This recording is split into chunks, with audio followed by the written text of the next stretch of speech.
The subject of our conversation with the counseling psychologist Racheal Mbugua is joining us online now, right in Nairobi. Thank you so much for making time for us, Racheal.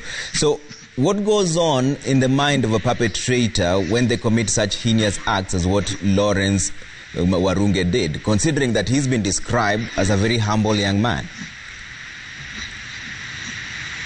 Thank you, Trevor.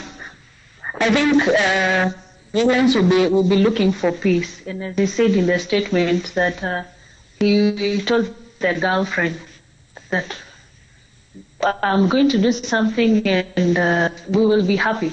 So he was looking for peace, and in their own interpretation, maybe the definition of peace is eliminating the family, because either they were obstruct to him getting what he wanted or enjoying the peace that he was looking for. So in the life of a perpetrator in such cases, most of them are looking for peace. But the interpretation of how they can get that peace is what is not clear. And that is the main concern here, because when you say that he was looking for peace, and he says that he told the police that he was inspired by a movie to commit this act, how much of an impact then does external factors have on such a person?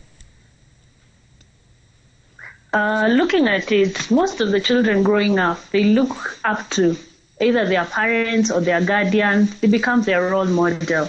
And at times when this does not happen, they look for those mentors or inspiration somewhere else. So the external factors comes in play when the mentors or the people that are supposed to play that role, they did not play that, or they did not get that. So you'll find that if you did not, or that person was not looking up to the people around them, they did not inspire them, then they will look up for heroes. Because you'll see in our today's setup, most of the movie depict a picture of someone who was coming from either a weakling or bullied, or something bad has happened to them, but they have emerged to be a hero. And that hero becomes the person that they want to admire to be. So they may be inspired by external ones. The people around them has not played the part of the hero that they would admire, or the mentor that they admire too. So the external factors fills the void that was not filled before. So, and especially when the external factors like movie depict someone who was from a hurting experience and has gotten vengeance, or someone who was undermined or looked down upon, and then this movie shows that person one day emerged to be a hero, then they would look forward to becoming that or emulating that. That's how impactful the external factors have. But mostly comes out from the fact that they've not gotten it from their available resources. Racheal, I'm then stuck on this issue of looking for peace that you just raised then, because what is the best way of handling conflict between a parent and siblings that maintains respect but does not degenerate to such levels of violence? Trevor, I may highlight, most of the family issues are never discussed. And we will hear people say, family is family. But beneath that statement, believe me, they are burying so many. So I'd ask the people would, one, address the issues as they arise. Let's not accumulate issues. Because you'll see, if we were to have a discussion with Lawrence, you realize the issue did not start yesterday.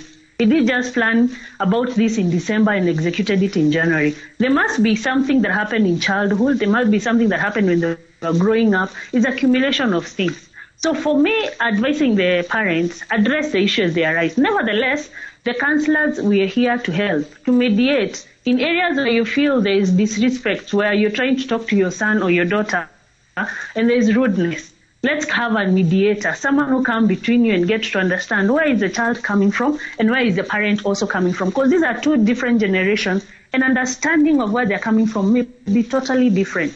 So I'll ask the parents, do not accumulate issues, address them as they arise. And if there is no reconciliation in that, include a mediator or a counselor for that. And you don't have to come both of you. You can come one, feeling this is how I feel my son have done and I'm not able to go through. Then from there, we can be able to get a right way to approach both of you, and you get reconciliation.